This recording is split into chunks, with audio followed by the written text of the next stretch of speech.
नमस्कार मित्रांनो, आज आपण शिकणार आहोत ग्रामर रूल. मी तुम्हाला सोप्या पद्धतीत ग्रामर रूल कसा शिकायचा ते सांगणार आहे. तरी व्हिडिओ सुरू करायच्या अगोदर सर्वांनी चॅनलला सबस्क्राईब करून घ्या आणि व्हिडिओला नक्कीच लाईक करा आणि एक कमेंट जरूर करा. ग्रामर रूल शिकण्याच्या अगोदर आपल्याला डिटर्मिनंट काय असतं ते समजून घ्यायला पाहिजे.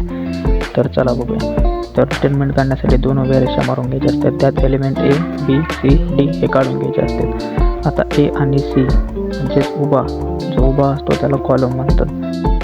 आता आपण रो काय असते ते समजून घ्यावे. सेम असंच असतं. ए, बी, सी, डी कॉलम असतात. ए आणि बी जो आडवा रो असतो त्याला रो म्हणतात. तर तुम्हाला समजलंच असेल रो आणि कॉलममधला फरक. डिटर्मिनंटसाठी मित्रांनो एवढंच असतात. आपण बघूया तर डिटर्मिनंट सॉल्व कसा करायचा.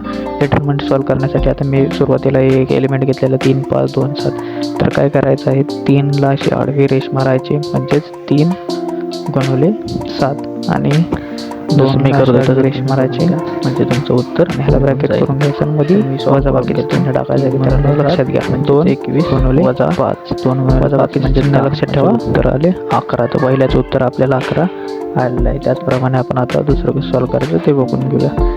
ह्यात पण काही वेगळं नाही मित्रांनो, तसंच आहे. -2 8.